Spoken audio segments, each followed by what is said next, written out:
দেখেন 5ই আগস্টের আগে কি ঘটেছে সেটা আমার কাছে জিজ্ঞেস করে কোনো লাভ নেই। I am not privy to that. সেটা 5ই আগস্টের পরে আমরা একটা স্টেপ নিয়েছি, এটা 6 মাসের। 2012 সালের 11ই ফেব্রুয়ারি রাজধানীর পশ্চিম রাজাবাজারের একটি ভাড়া বাসায় নির্মমভাবে খুন হন সাংবাদিক দম্পতি। মাছরাঙ্গা টেলিভিশনের বার্তা সম্পাদক সাগর সারোয়ার এবং এটিএন বাংলার জ্যেষ্ঠ প্রতিবেদক মেহেরুন রুনি।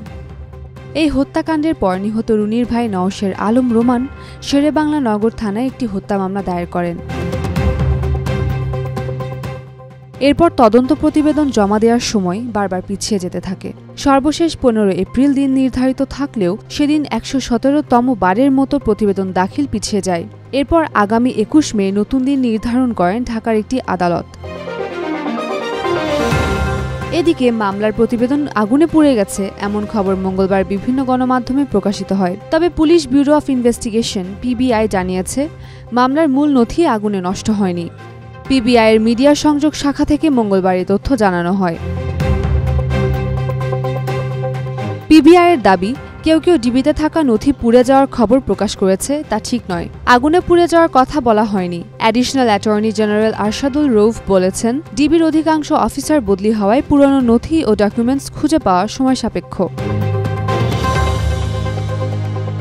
গত 30 সেপ্টেম্বর হাইকোর্ট এক নির্দেশনায় সাংবাদিক দম্পতি সাগর সরোয়ার ও মেহরুন রুনি হত্যা মামলার তদন্তের দায়িত্ব র্যাবের কাছ থেকে সরিয়ে স্বরাষ্ট্র মন্ত্রণালয়ের অধীনে গঠিত একটি উচ্চ ক্ষমতাসম্পন্ন টাস্ক ফোর্সে তা হস্তান্তর করেন। এ সময় টাস্ক ফোর্সকে 6 মাসের মধ্যে তদন্ত সম্পন্ন করার নির্দেশ দেওয়া হয়। তবে ইতোমধ্যে সেই 6 মাসের সময়সীমাও শেষ হয়ে গেছে। এরপর রাষ্ট্রপক্ষ তদন্ত অব্যাহত আছে এবং অগ্রগতি হচ্ছে উল্লেখ করে 9 মাস সময় চেয়ে আদালতে আবেদন করে। শুনানি শেষে হাইকোর্ট 6 মাস সময় মঞ্জুর করেন। বিচারপতি ফাতেমা নজিব ও বিচারপতি শিকদার মাহমুদুর রাজির সমন্বয়ে গঠিত হাইকোর্ট বেঞ্চ মঙ্গলবার এই আদেশ দেন। পাশাপাশি আদেশের পরবর্তী তারিখ হিসেবে 22 অক্টোবর নির্ধারণ করা হয়। Umme Rumman Kranti, Daily Sun. For more updates, follow us on Facebook. Subscribe our YouTube channel.